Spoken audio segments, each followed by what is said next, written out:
All right. It's three past. I know we have a lot of content to cover, so let's go ahead and get started with today's webinar: legislative updates for the private lending industry, and it's specific here for California. So today, as I mentioned, I've got my friends and colleagues, Robert Finlay and Michelle Mierzwa, Zach Finlay and Wright, to share some of these legislative updates. So Robert, Michelle, thanks again for coming on today. I know you're very busy, but sharing your thoughts and knowledge of this is incredible. Thank you. Our pleasure. Thanks for having us. All right, so real quick, for those that don't know me, Brock VandenBerg, I run TaliMar Financial. We're a fund manager here, also a private lender specialized in funding loans here in California. For those listening, at the end of the day, the webinar actually came about after Robert, Michelle, and myself were on the pickleball court, I believe, for the California Mortgage Association about 2 or 3 months ago, if I remember correctly. Yeah, and I think I was getting pretty beat up on the court. Apparently, my tennis skills did not transfer well to my pickleball. You weren't that bad, Brock. I didn't realize Robert was such an accomplished pickleball player. I should have not been mouthing off to him. You'll get back at me on the tennis court. So Robert, Michelle, in a minute, I'm going to give an opportunity for you guys to introduce yourself, but there was just a couple of house cleaning items that I wanted to cover. First, just want to say thank you for everybody attending. As I had mentioned, we had over 70 people sign up for the webinar, so this was a great topic, and as you two actually also mentioned, a very timely topic to talk about. So as I look about who signed up for our webinar today, we've got a great mix of people that invest in trust deeds and mortgages. We've got mortgage brokers and then other lenders in the private lending industry. So we've got a good mix of people attending our webinar today. For those that couldn't make it or that want to go back and listen to a recording, we're going to be posting a recording of this webinar on the TaliMar Financial YouTube channel. Also, we'll share a copy with Robert and Michelle as well, and they can push that out to their contacts as well. For those that haven't been to the TaliMar Financial YouTube site or channel, we post a ton of great content about investing in trust deeds, mortgage funds, and whatnot. Definitely go to the channel and subscribe so that you can get updated on any new items that we're posting out there. So disclosures, the topics that are going to be shared in this webinar, and I know Michelle and Robert are going to share their disclosures as well, but the topics that we're going to cover today are for informational purposes only and should not be construed as legal, financial, or professional advice. We recommend consulting with a qualified attorney or other relevant professional to address specific questions or circumstances that may arise from the topics that we discuss. And I'll tell you what, I've got two very well qualified attorneys on the webinar today who would be more than happy to take your questions offline. So with that behind us, let's get started introducing our guests today. Robert Finlay and Michelle Mierzwa, thank you for coming on. Excited to discuss the recent legislation impacting private lending industry in our beautiful state of California. So you know what, I'm going to start with Michelle. Michelle, can you give us a quick background on yourself and tell us a little about what you specialize in? Absolutely. So Brock, I've been practicing in specifically the mortgage industry for over 25 years. I've been with Wright Finlay for, can't believe it, it's been 9 years now with the firm. And thank you. I'm a partner in the compliance division of the firm. And so, mainly advising banks, servicers, lenders on a wide variety of issues related to regulation, statutes, state and federal. And so that's my primary focus. I do a lot of other things, including investigatory responses, complaints, and whatnot. Have a lot of experience historically with litigation and appellate work. And also I used to be an in-house counsel for a foreclosure trustee that operated in 10 Western states. So I've got kind of a cradle to grave, experience in the industry. and continue to be very active. I'm the chair of the legislative committee for the United Trustees Association. And I've also been on the California Mortgage Bankers Association legislative committee for, gosh, probably 12, 13 years now. And so I'm very active in monitoring, negotiating, drafting legislation as it pertains to our industry. And so that's why we're here to talk today, is to help private money lenders, investors, and others in the industry understand the forthcoming changes as a result of this most recent legislative session. Michelle, thanks for the update. You know, what's interesting, I've known you for a couple of years, and what I really like about you too is that you're like super excited to talk about the subject. Every time I talk to you about it, you got a smile on your face and you're like just really interested in talking about it. So sometimes like this legislative stuff a little scares me, or I don't understand it, but I seem like you're very easy at talking about the subject. So thank you very much. Sure. Hey, Robert, how about yourself? I'll go the other way. Robert Finlay, I'm not very excited. No. This is not to say that you're I'm not as interested excited, as but I do well. enjoy talking about it. So thanks. So Robert Finlay with Wright, Finlay and Zach. Our firm has been around 22 years. The managing partner, Robin Wright, her and I have worked together for 30, going on 31 years, almost exclusively in the mortgage space. The firm handles mortgage litigation, compliance, regulatory, and licensing matters, primarily in California, but we do have attorneys sprinkled throughout the Western United States. So we have an office in Nevada, plus some attorneys in Washington, Oregon, Arizona, and so pretty much a regional mortgage firm. But a lot of what we do in the mortgage space really is catered to the private lending industry. And in that, aside from what the firm does, I'm also general counsel for the California Mortgage Association, which caters to the private lending space. Yeah. And within that role, I work a lot with our lobbyists for the CMA, and like Michelle does for the UTA, and then both of us for the CMBA. We work with a lot of different lobbyists on issues every single year. And in fact, some of the bills that we're going to talk about have our fingerprints all over them, in that either Michelle's drafted the language or I've drafted the language, and then we give it to our lobbyists who go around and peddle and find people to support the bill and then help push to get it through.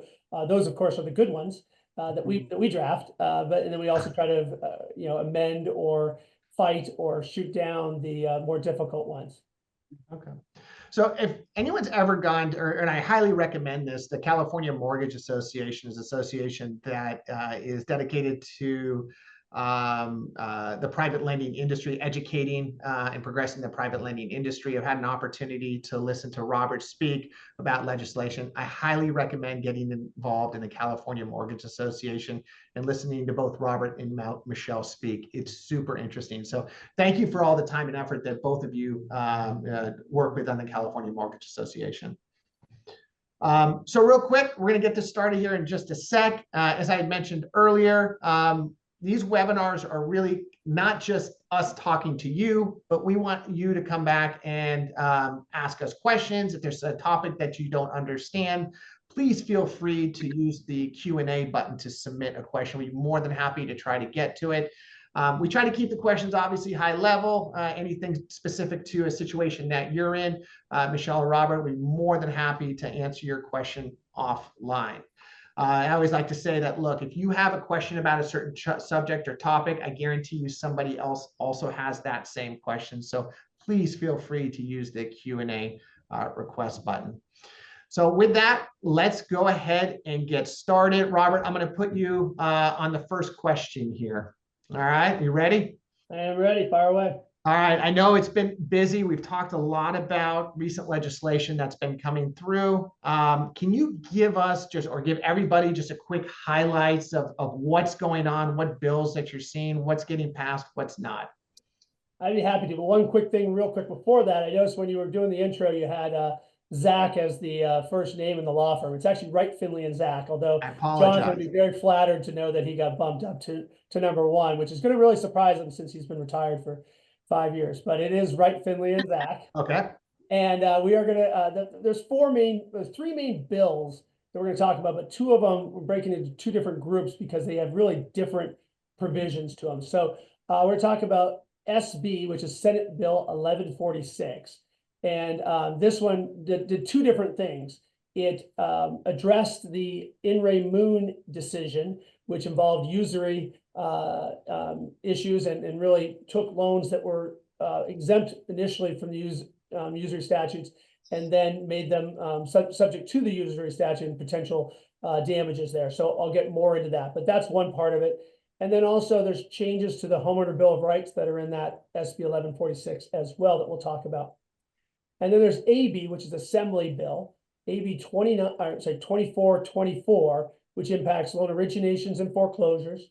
So we'll go through that. And then lastly, AB 3108, which has been kind of created a flurry of activity and some panic, I think, on the broker end to a certain degree, because it creates, it makes it a crime to misrepresent the purpose of a loan, whether it's a business purpose loan or a bridge loan. So it's not just civil liability, but it's also potential criminal liability. And so I'll touch upon that one as well. Okay, well, I'm excited. So, well, let's just then start with the moon fix, that SB 1146. And kind of, can you just kind of explain to us why it came around and how it is impacting us now? And then what are those changes that are going to be made? Yeah, I'd be happy to. So almost about a year and a half ago, maybe 2 years ago, there was a bankruptcy court decision, which then went up to the bankruptcy appellate panel. And in essence, basically what it said is that just because your loan may have not been usurious to begin with, I'll even go back one step further. California has a statute that says you cannot charge more than 10% interest on your loan. But there are dozens of exemptions, such that almost like the law itself, the 10% cap is not even, we don't really think of that as a cap. But what the biggest one that many on the call and many in the private lending space use is the broker exemption. So if a loan is made by a licensed broker, you can exceed the 10% cap, and it's non-usurious. So great, not a problem. So in the Moon case, you had a loan that was, I think it was 11.3%, but it was negotiated by a broker, so it was fine, no problem. But then there was a loan modification / forbearance. It had different names, but it was called a loan mod. It was called a forbearance. It was called a settlement agreement at times. But in that agreement, they actually reduced the interest rate to 11.05%. And the borrower defaulted, ended up filing a lawsuit over a bunch of different issues. But the issue that they prevailed on was that loan modification / extension was not negotiated by a licensed broker. And you could read the statute, and there's an argument, a very good argument, that the language in the applicable statute requires that the forbearance be negotiated fresh, negotiated or arranged by a licensed broker, regardless of the exemption that applied in the beginning. If you're going to modify it or extend it or do a forbearance, that needs to be negotiated or arranged by a licensed broker. This was not. The owner of the loan did it themselves, and in fact helped the borrower by reducing interest. But no good deed goes unpunished. Absolutely, especially in the private lending industry, when we try to yeah, our borrowers. And so the lender got totally, for lack of a better legal term, screwed, I think. And at the end of the day, there was liability. They had a problem, but this decision came out and affected all of us. So now, anytime someone wanted to do a forbearance or a modification or help a borrower, they were worried about it having to be negotiated by a licensed broker. But not only that, the way the statute reads, it actually had to be negotiated by the original licensed real estate broker, which created a problem. What if that person's dead? What if they're not around anymore? Yeah. And then if you delve a little bit deeper into the weeds, it had to be negotiated by the original broker. When you say the original broker that put the loan together, or the whole transaction, the buy-sell? Original broker that put the loan together. Yeah. But then going one step further, that loan needed to be part of a purchase of a piece of property. So it needed to be a purchase money loan that you're now modifying. Well, we're generally dealing with refinances. Yep. So it really limited what people can do. And a lot of our clients were choosing to foreclose rather than help the lender or help the borrower because of the risk associated. Others chose to take the risk just to help the borrower.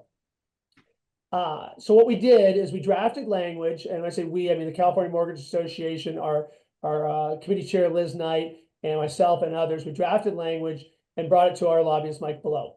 And that language it was really, really simple. It was the most simple fix I've ever seen. Everywhere in the statute where it said loan, we just added the words forbearance, modification, extension. That's it. And then we pitched it as a borrower-friendly bill. That by passing this, it allowed the private lending space to modify, extend, forbear a refinance loan using any licensed broker. You don't have to go find the original one, and it doesn't have to be part of a purchase money loan. And it passed, which is great, and it'll go into effect January 1st. So January 1st, you can go about negotiating your mods and do all of that. You need a licensed broker, absolutely, but you don't need to have the original one, and it can be a refi. So it's great news starting January 1st. Question we're getting is, what about between now and January 1st? So we're so close to January 1st, I'm generally recommending to people, just hold off.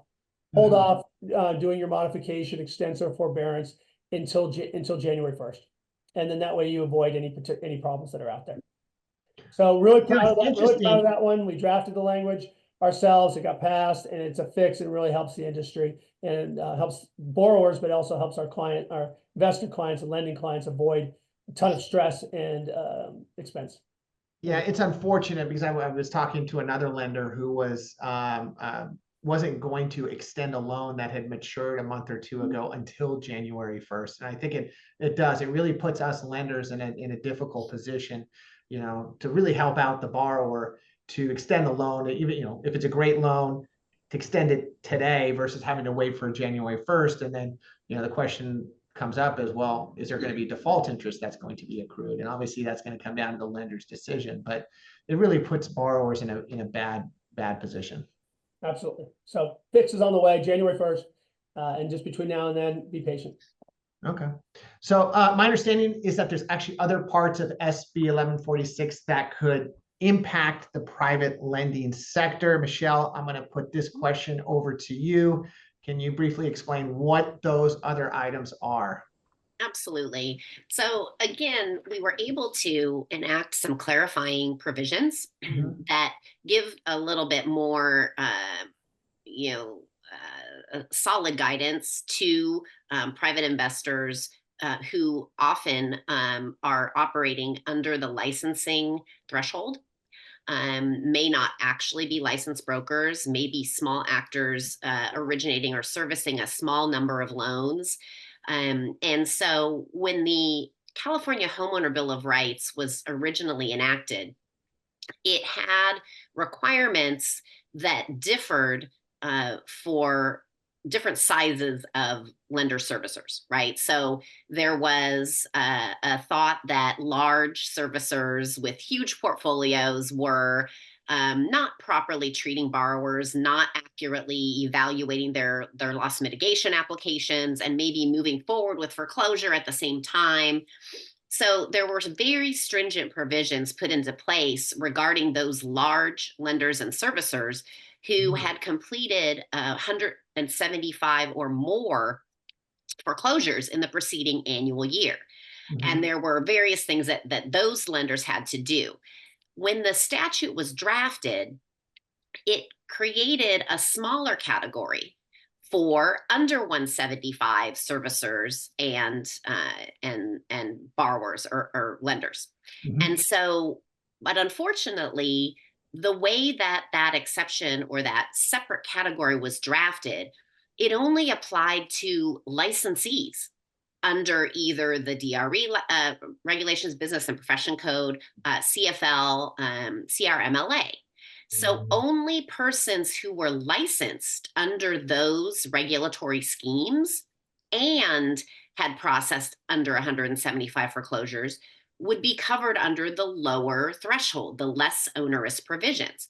Okay. So it was really, I think, an unintended consequence. But persons like, a mom and pop, private lender who originates and services maybe 3 or 4 loans a year and isn't required to be licensed, those parties, individuals, those people were lumped in with the large servicers who had to do so much more and had many more limitations on what they could do in the pre-foreclosure and foreclosure process. So really this was impacting, what you would have to do, the hoops that you would have to jump through before you could enforce your security interest and collect. And so, what we wanted to do for many years is try to clarify this, because it really just wasn't fair, for these smaller operations, smaller lenders to have to perform all of these much more onerous provisions that should have applied to larger servicers. So we were able to do that. And so what we have with SB 1146 is we amended some language so that it made it clear that those small actors that Liz affectionately calls the tinies, operating, to originate and service a few loans a year, that they would now be subject to the less onerous provisions. And so that's great. One of the things that I want to make clear, though, is that it's not a full exemption. So even if you originate, one loan that's going to be covered by the Homeowner Bill of Rights, you still would have to comply with the lower level thresholds. So you're not completely exempt from these requirements, but you would be able to satisfy those requirements with less effort and have fewer restrictions. Okay. So when you say Homeowners Bill of Rights, are we talking just owner-occupied consumer loans, not investment property loans? Are we talking everything under the umbrella? Right. So what we're talking about now is owner-occupied properties that are subject to consumer loans. Okay. And, for a while there, and this is one of the other things actually that SB 1146 addresses, for a while there, we had a COVID era enhancement of the Homeowner Bill of Rights that applied to small landlords. And in that case, even if you had a non-consumer loan, like on a 1 to 4 unit complex or a single family home, those used to not be covered by HOBAR, but for a period of time they were. And this bill also eliminated that language. So now, as of January 1st, we're reverting back to only coverage of consumer loans that are secured by owner-occupied 1 to 4 unit properties. All right. So it's complex. I mean, there's a lot of, we can get into the weeds here and figure out who's going to be encapsulating this, who's not. How is an investor going to know? What should they do? Well, yeah. And I mean, it's going to differ, based on your level of participation, what you're originating, what you're servicing. Yeah. And the best case scenario is to just reach out to either your in-house counsel, outside counsel, who's familiar, with these regulations and these laws. And then we can, just provide some guidance on what you should and should not be doing. But because again, there are a lot of different aspects that need to be completed before you can foreclose on one of these types of loans. Okay. So reach out to your attorney. Yeah. And Brock, one thing to add there, people call several times a week with questions like, do I have to comply with the Homeowner Bill of Rights or do I not? And a lot of times the answer is, we know the answer off the top of our head is really, really a quick 5-minute phone call. If even that. So, and then if it's more complex, we can help you walk you through what you need to do and how to comply. But a lot of times the answer is no, you don't have to. Okay, thank you. All right, so let's move on here. We're going to move on to AB 3108. This one concerns me because now we're talking criminal. So tell us more about the risk and how can I avoid getting into trouble? And this is to both of you. Yeah, I'll go ahead and take it first. So I'll start with existing law. So existing law, it's Penal Code 532F. It makes it a crime to commit mortgage fraud. It's been there. I don't know how long it's been there. As long as I can remember, and it applies to anyone. Applies to brokers. Applies to people with license, without. It applies to lenders. It applies to borrowers. It applies to absolutely everyone. You cannot commit mortgage fraud. I've never seen or really heard of too many people being prosecuted for it, but it's been there. So what AB 3108 does, which like SB 1146, all these bills we're going to talk about are effective January 1st. So what AB 3108 does is it highlights specific types of crime and highlights that they're considered mortgage fraud. And in particular, there's two, and I'll explain, I'll actually read it just because I think it's very important. It's now a crime if you instruct or cause a borrower to sign documents for a business, commercial, or agricultural loan, knowing that the borrower intends to use the loan proceeds primarily for family, personal, family, or household use. So what they're saying there is that you're causing or instructing a borrower to sign a business purpose affidavit when you know that the loan proceeds are going to be used for consumer purposes, meaning generally for themselves, or to pay off, primarily a consumer loan. So that's the biggie I think that's going to affect our industry. The related one is that if you instruct or cause a borrower to sign docs for a bridge loan, which is defined as a temporary loan with a maturity of 1 year or less, that is used for the acquisition or construction of a dwelling intended to become the borrower's primary residence. If you instruct or cause someone to sign documents, say this is a bridge loan, when you know that the loan proceeds will not be used to acquire or construct a new dwelling, that could be a crime as well. And the concern here is that the borrower can often come in there and say you knew. And the borrower is your friend when you make the loan. They want the loan, they want the money, everyone gets along, everyone's friends. They're happy as can be that you gave them the funds. But then when they default later on, it's where they turn on you. Yeah. And this is something that can now be thrown in your face. You can't be threatened.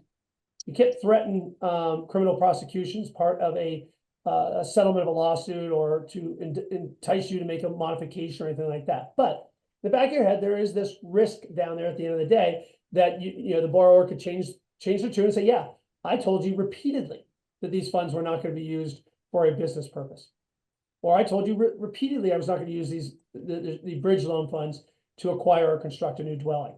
So there is additional risk related to this. At the same time, I pause because at the same time, it was doing this is mortgage fraud anyway, in my mind. If you had instructed someone to sign a business purpose affidavit when you knew that it was really a consumer loan, well, that is going to be mortgage fraud anyway.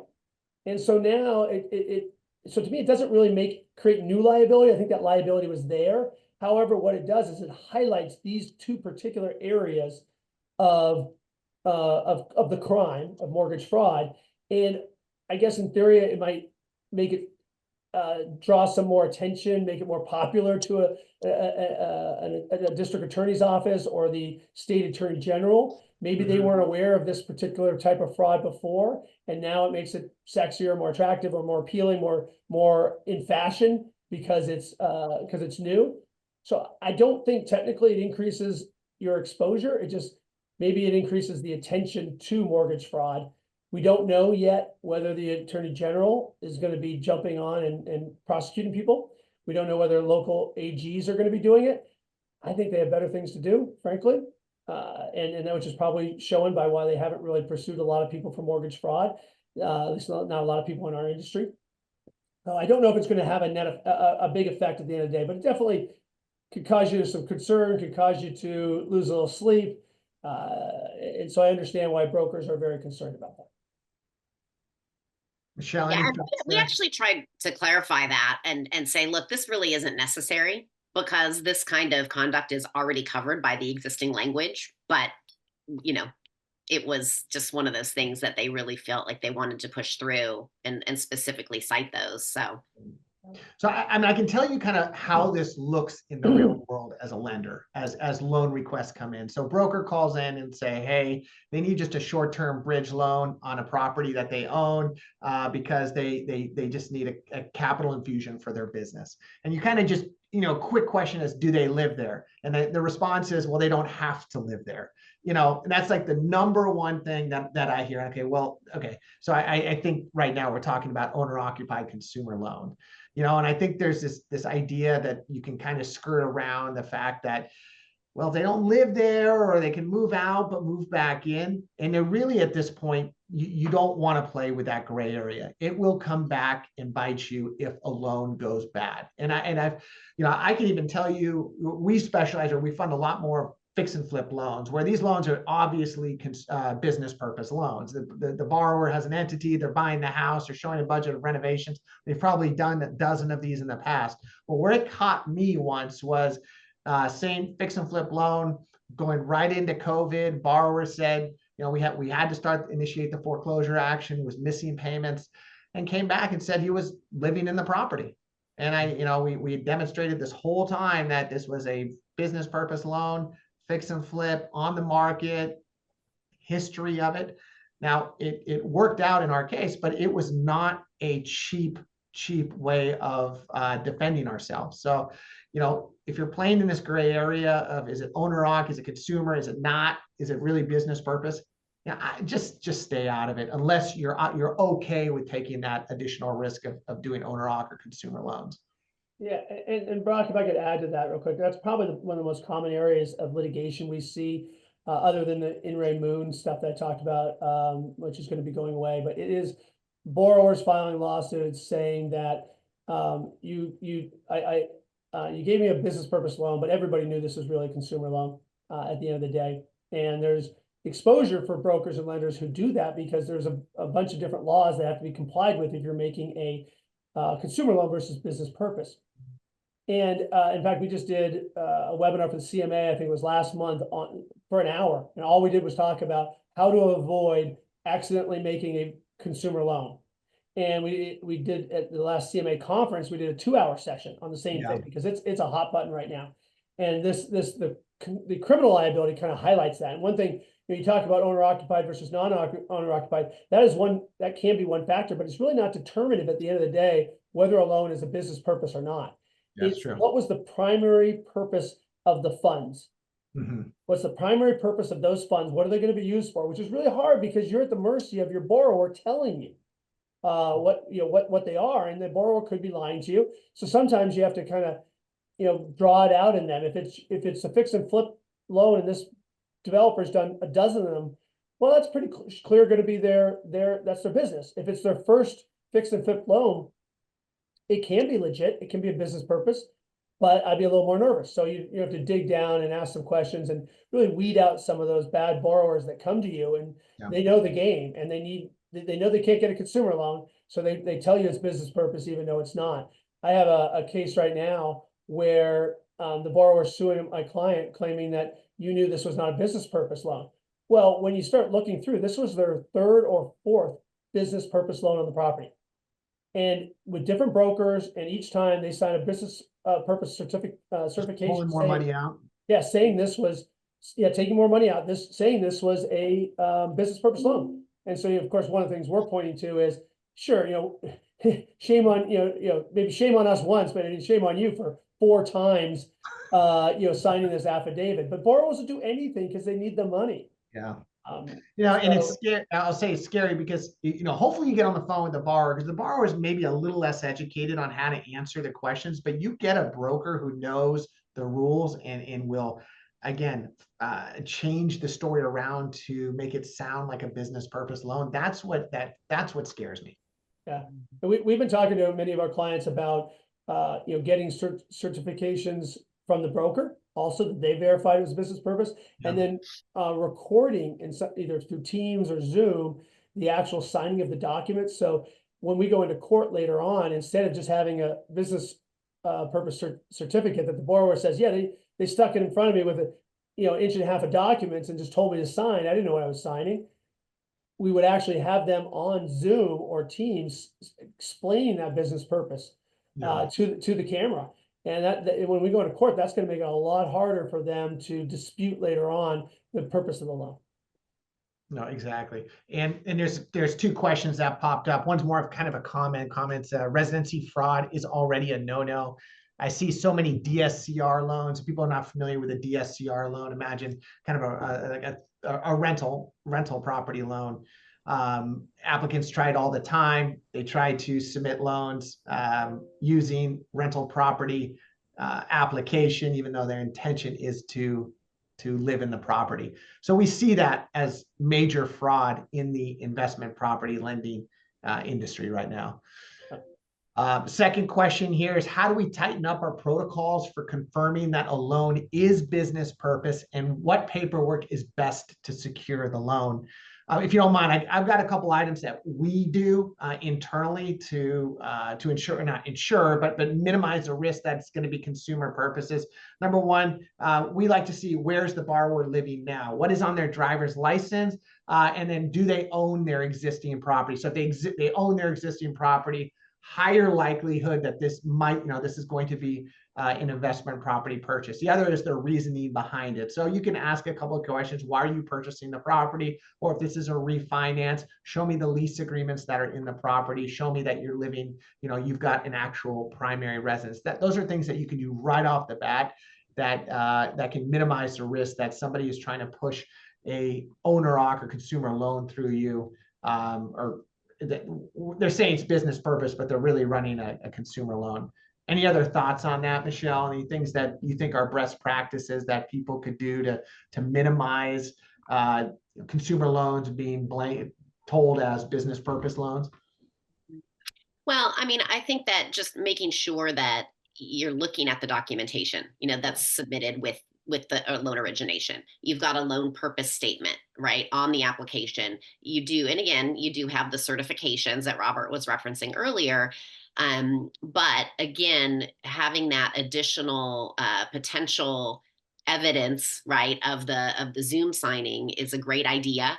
I think that, making sure that maybe even doing some post origination QC, on the files to see actually where the proceeds went, that could be something that would at least shore up, what you're doing post to make sure that your originations are compliant. And I would add to what Michelle said, also at the front end, a lot of times the only documentation that certifies that it's a business purpose loan is done at closing. Again, when they get an inch and a half thick stack of documents to sign, do it at the front end as well. They can do a certification at the front end. So now, November 4th, they signed off on it. And then when they got the money on December 4th, they signed off on it. It was consistent. And that's part of that QC Michelle mentioned, is sometimes we see the business purpose that was explained, the front end doesn't match what we put down at the back end, or on the back end, it's just a signed document with no handwritten explanation of what you want, what you're planning to use the docs for. That should be checked at closing. So I think those are some suggestions. There's also, actually, we're in the process of putting together a compliance package for our clients to kind of help try to, on the front end, minimize the risk of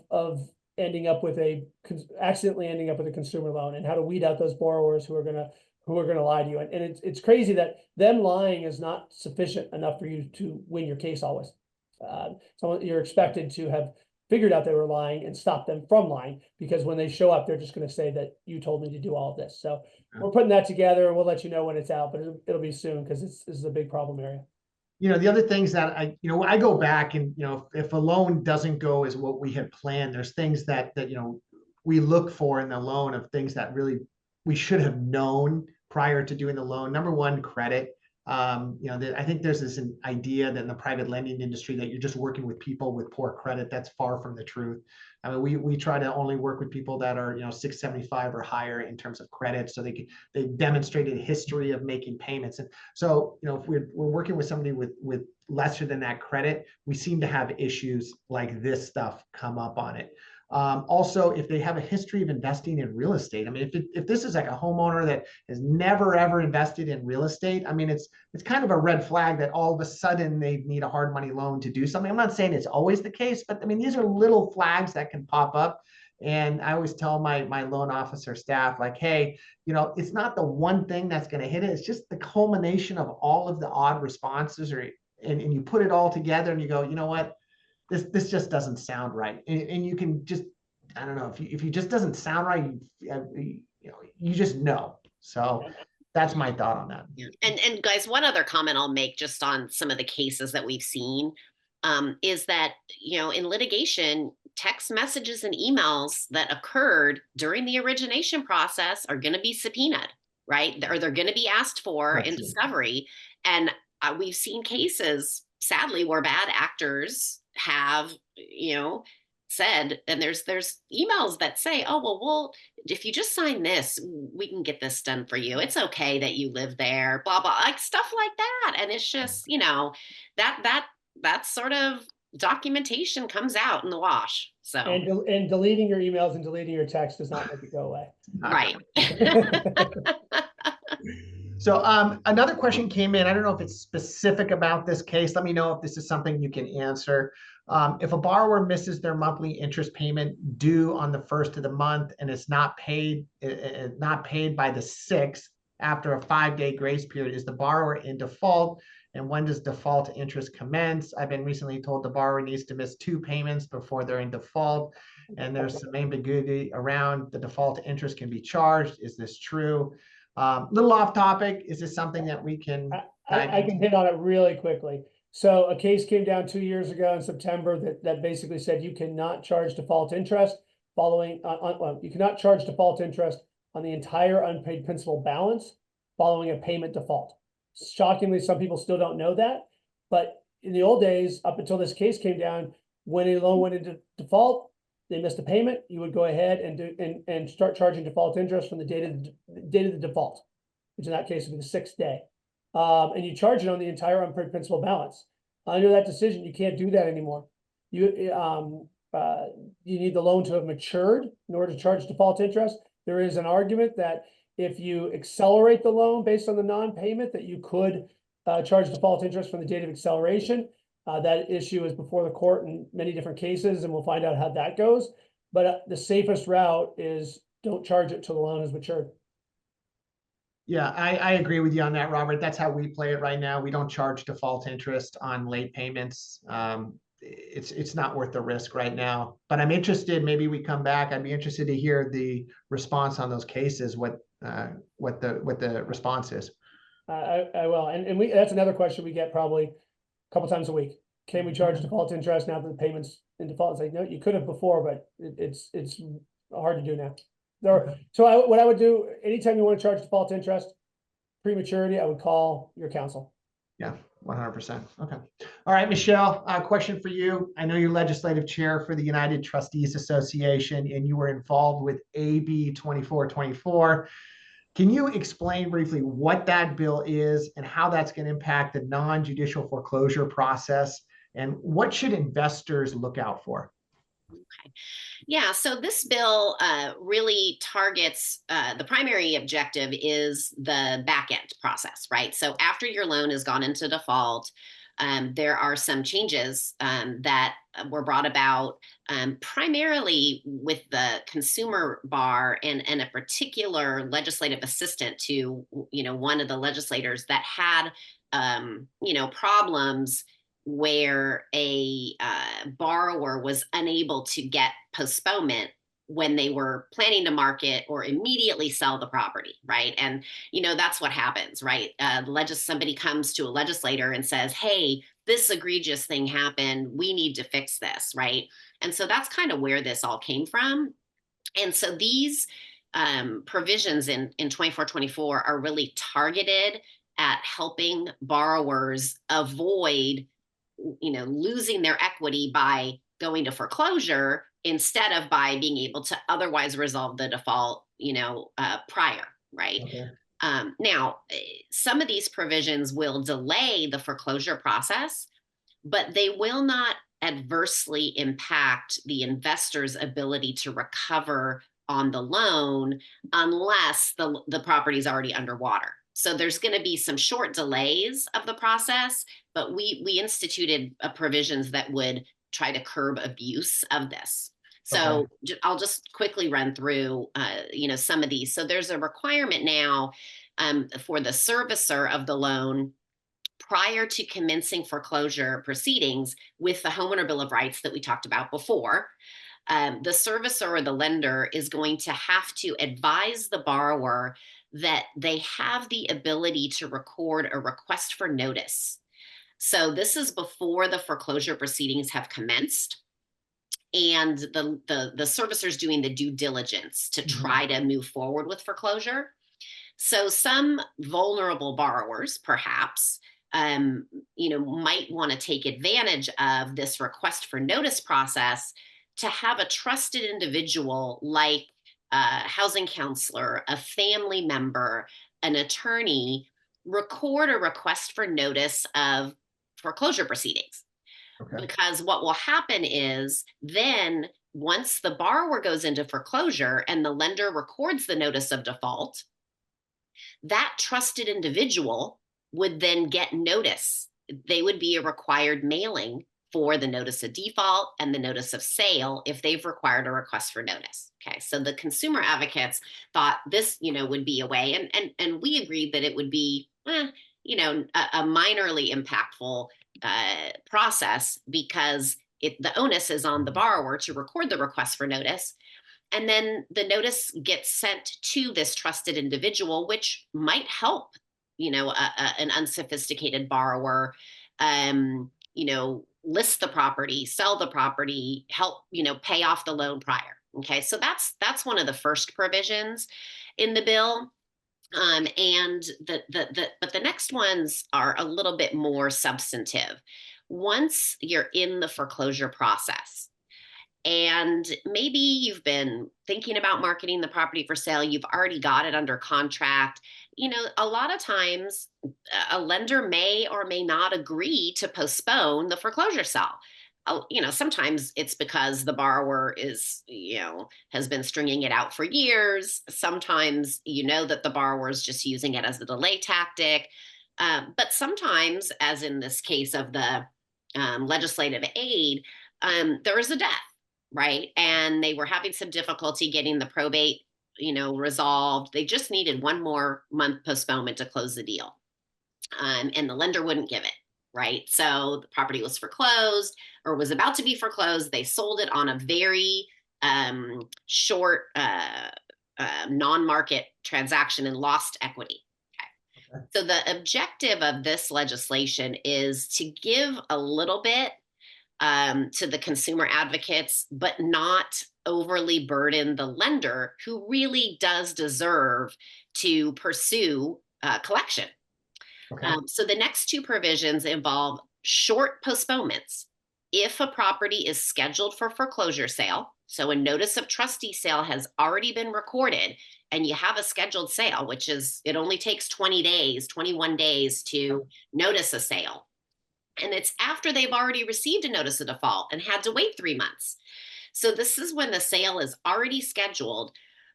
The borrower has the ability to deliver a copy of a listing agreement with a licensed real estate broker. And it has to be delivered at least 5 business days prior to that scheduled sale date. And they're entitled to a one-time 45-day postponement of that sale. Okay. You can only use it one time. Okay. And you can only use it if it's gotten to the point where your property is already, noticed for sale. Okay. So that's the first part. The next part is that if you took advantage of the listing agreement postponement, then you have another one-time opportunity to provide a bona fide, completely executed purchase agreement and deliver that to the trustee. Okay. And then you can have another one-time 45-day postponement from that date. So it's 45-day postponements. So 245. Well, if you take advantage of the listing agreement one, you get 45 days to market the property. Okay. Then if it gets under the contract, you have the ability to submit another request for a one-time 45-day postponement to close that transaction. Okay. Okay. And both of them are limited. Both of them say that you can only use this section one time. Okay.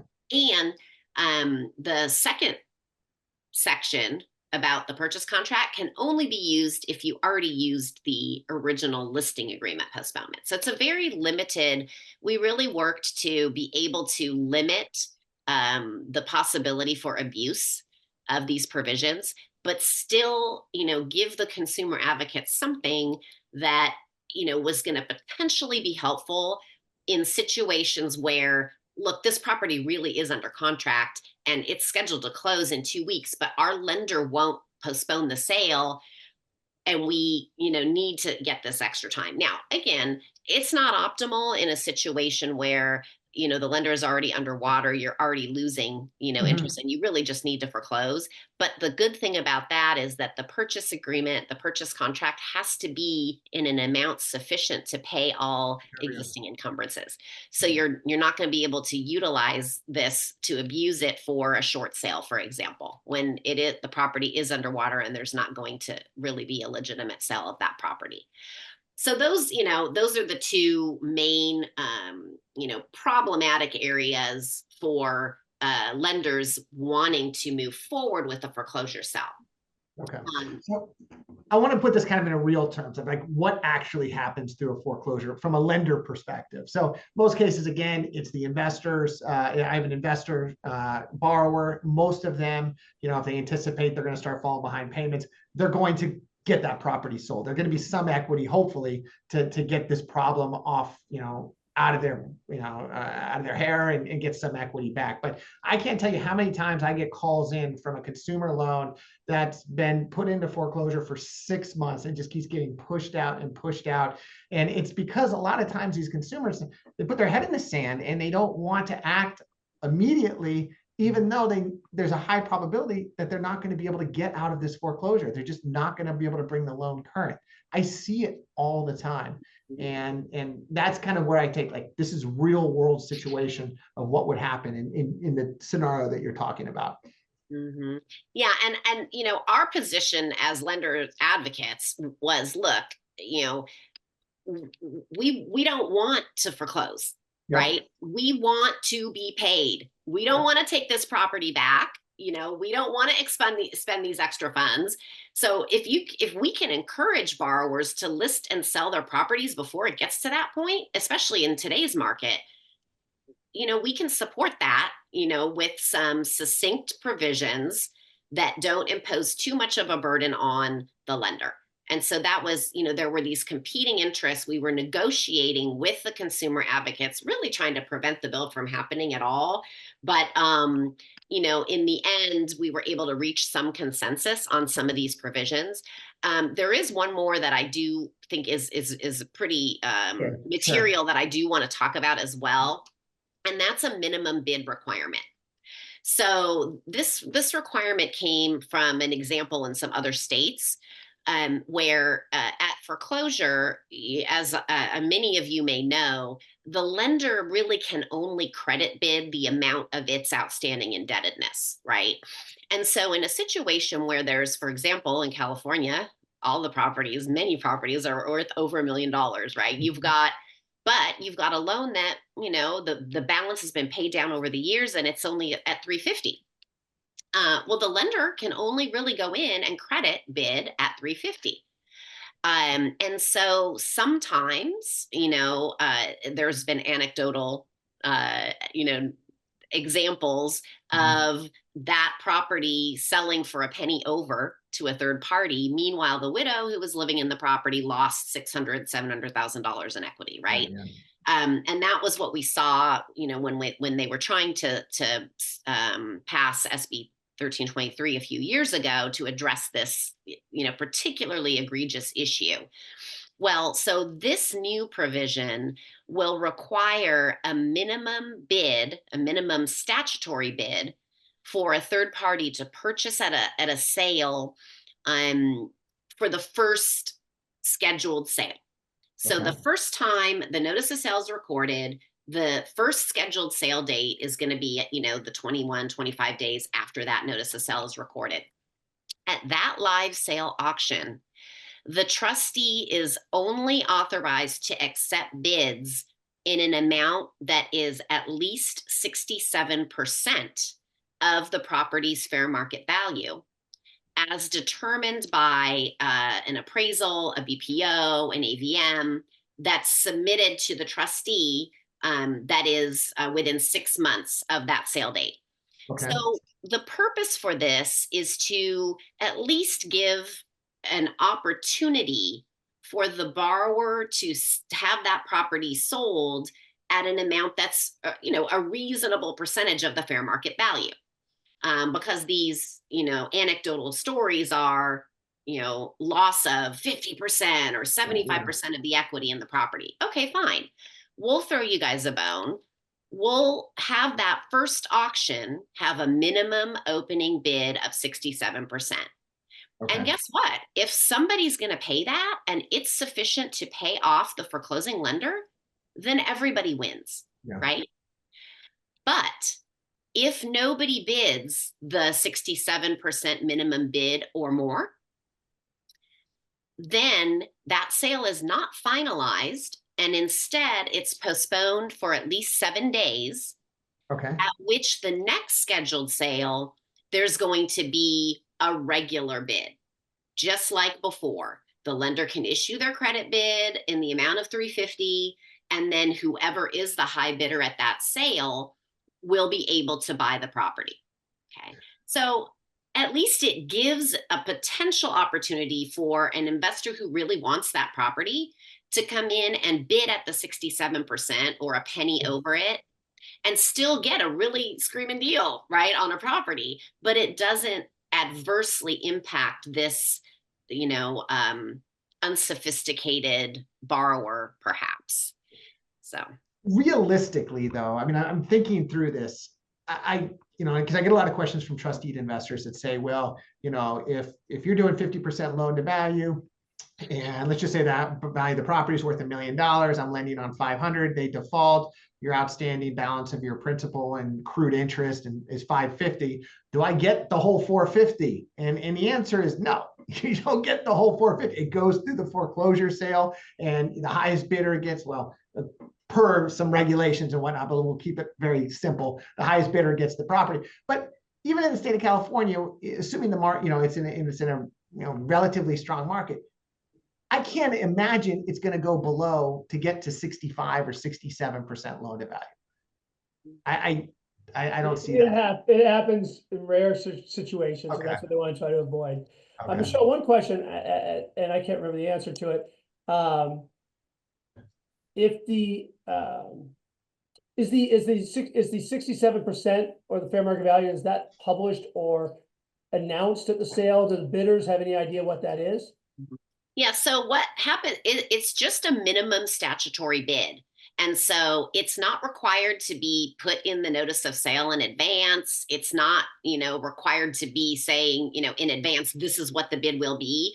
But because the law requires that minimum amount and that the sale will not be valid or consummated unless the bid is higher than that amount, that in itself, ignorance of the law is no excuse, right? If the law says X, every parties are on notice that this is the minimum bid. The trustee auctioneer is going to say at the sale, the statutory minimum bid is X. Perfect. That's what I was wondering. Okay. The trustee will accept bids in an amount of X or higher.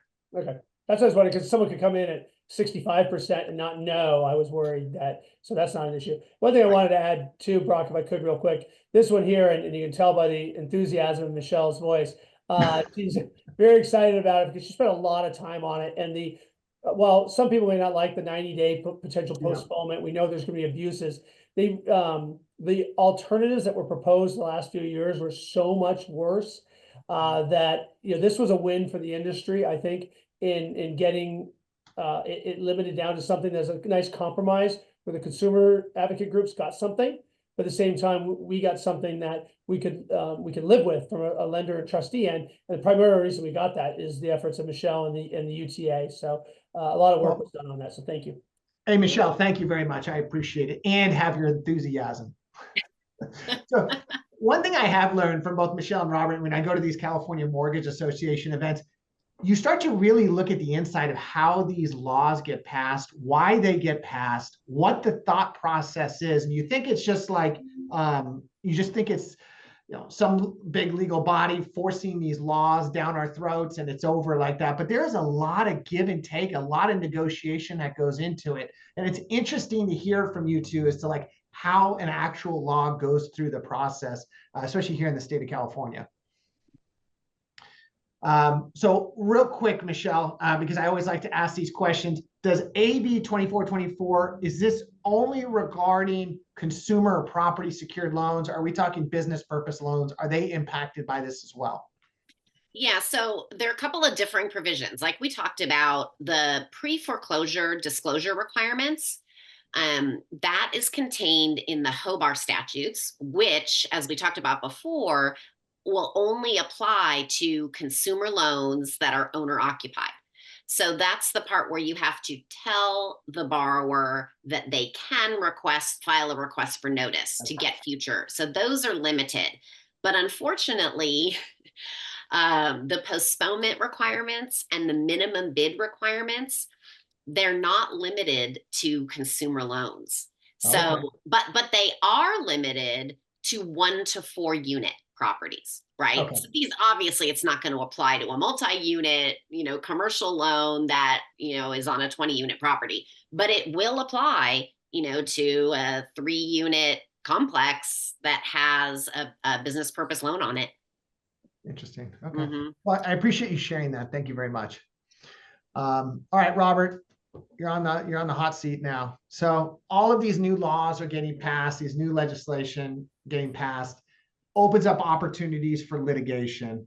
Where do you see the biggest litigation risk for lenders now? Yeah, it's interesting. So a lot of times when new laws pass, we just look at them and go, this just screams more litigation. And sure enough, it always shows out that we're right, that there will be. I mean, for instance, I remember 2013 when I was lobbying against the Homeowner Bill of Rights, and some lobbyist or some representative up in Sacramento had his head down. He wasn't listening to a word I had to say as to why this law stunk. And at the end I said, but if you pass it, I'm going to make a ton of money. And the legislator looks up and he goes, wait, you want me to vote against something that if I vote yes, it's going to make you a lot of money? I'm listening now. And so what I was trying to explain to him is that, hey, you pass these laws and there's going to have a ton of litigation. And Homeowner Bill of Rights did. Fortunately, these ones here, I don't think are going to be too bad, the ones we talked about. Yeah. I do think, well, Michelle and her group built in a lot of ways to curb abuse of the 245-day extensions. I'm sure we're going to see litigation over that, probably from attorneys who didn't spend the time to actually read the statute long enough to understand. They probably had an AI summary of it that that didn't accurately describe it. So I think we'll see litigation over that. There are like the lender has a right to get any sort of appraisal, any sort of BPO to determine the fair market value of the property, but we'll probably see litigation over, well, no, you came back at 1 million, it's actually 1.5 million, and therefore the bid price wasn't right. So we're going to see litigation over that, I think. But on the positive side, I think some of these bills that pass may help litigation. I think that AB 3108 regarding the potential criminal exposure, it may deter some brokers from that were on the fence before about turning a blind eye to a business purpose loan that is a consumer loan that's masked as a business purpose loan, and maybe that'll deter some bad brokers there, and if so, that'll deter some litigation down the road. And then really on the positive side, I think is SB 1146 and the Moon case fix regarding the usury issue. I think that's really, really going to help us starting January 1st, because we have a ton of litigation right now over that issue, and we're more and more of it was coming in, but now I think it should really limit the amount of that litigation going forward, which is a good thing. So that's interesting. Back to that statement. That's interesting that there was litigation coming in regarding that court case. Oh, quite a bit. We probably have 8-10 cases right now. Wow. Okay.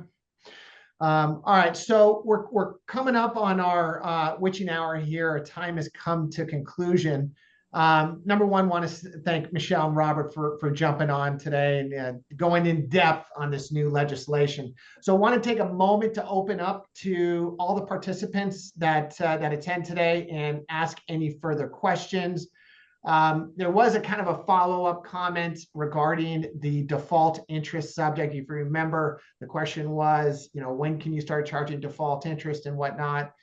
Response was, thanks for that answer, Robert. In other words, a borrower could execute a loan, not make a payment for 12 months, assuming that's the maturity, and have no implication other than late fees, is the comment. And very potentially true. There is some areas that, again, that you could accelerate and maybe charge default interest. It's not proven yet whether you can or can't. Happy to talk to you offline on that one. It's a conversation I could give you in my sleep, because I do it so often during every week. Yeah, and I think obviously, if that's the case, number one, know your borrower. One of the things I just came to my head is one of the questions asked earlier is, how do you, what differentiates, or how do you know if it's not a consumer loan or a business purpose loan? And one of the things that I've started doing with brokers submitted loans is actually getting the borrower on the phone and actually listening to the borrower's responses to the questions and see how aligned they are with the broker. Because again, brokers have they're very good at what they do, and they know how to respond to questions that lenders have. So I find that as a good way of doing it. But response to this comment is, know your borrower. I'm not saying you're going to be able to know the borrower every time that he's going to do this, but if they have a past, they've passed with litigation or issues like that, that just a small red flag that may be risen when you're underwriting a loan. Couple questions here. Thanks for all this information. Much appreciated. A lot of thumbs up you guys are getting. So well done. One last question, if the first trustee sale is postponed for any reason, do these rules still apply, or does the sale with the 67% loan to value procedure still apply? Mm-hmm. Mm-hmm. Yeah, so I'll take that one. Yes, so the first sale that is scheduled that actually is cried is going to have that 67% threshold, right? Because then if it wasn't, then everyone would just postpone the sale the first time to avoid that 67% bid requirement, right? It's the first trustee sale that's actually conducted, right? Cried for auction, that is going to require that minimum 67% bid. Okay. And, can I just add one more thing, Brock? I know we were going to cover briefly the origination requirements for AB 2424. Okay. There is an origination disclosure that is required, and it's got that same content that has to be imparted at the pre-foreclosure stage, advising the borrower that they can designate someone to record a request for notice of foreclosure of the foreclosure notices. And that say that one more time. Can you say it one more time? Yeah, the disclosure has to occur before the borrower signs the deed of trust. So it's going to be in conjunction with your origination disclosures. Okay. And it's going to tell the borrower that they can have a trusted third party, an attorney, a HUD counselor, a family member, record a request for notice in the event that foreclosure proceedings are commenced later, right? Michelle, does that apply to just consumer loans, like the one you do just before HOBAR, or is that going to be all 1 to 4s? Yeah, it's 1 to 4. Okay. Interesting. So now I got to go back and double check my loan documents. Michelle, thank you for sharing. Well, that. And actually along those lines, Michelle's put together a compliance package that helps servicers and investors through these changes, understand these changes both at the origination and at the servicing. Okay. So we're going to go ahead and wrap it up right now. Michelle, Robert, again, thank you. I wanted to give you the floor for just a minute. If you two would share your information real quick. We're going to go ahead and send an email out with all of your contact information as well. But do you want to take a minute just to share how people can get in contact with you? Yeah, sure. Michelle, why don't you go first? Sure. I would say that the best way is going to be email. Okay. And the email address is mierzwa@rightlegal.net. That's MMIERZWA@rightlegal.net. Thank you, Michelle. Let me give you Michelle's personal cell phone too. And she likes dropping questions at her house. If you bring a bottle of wine. So mine is R Finlay, which is RFINLAY @rightlegal.net, and Right Legal is WRIGHT legal.net. So wonderful. both of us are happy to answer any questions you may have. Yeah, again, I give both of you, thank you very much. Two are extremely knowledgeable. You're my go-to when I have questions. So thanks again for making yourself available today. As I mentioned earlier, we're going to go ahead and post this video on the TaliMar Financial YouTube channel. If you missed anything, you want to go back and listen to it, you can go to the channel there. And then I'm going to send out an email thanking everybody who participated today with Michelle and Robert's contact information. So with that, thanks again for participating. Thank you, Brock. Thanks, Brock. Take care.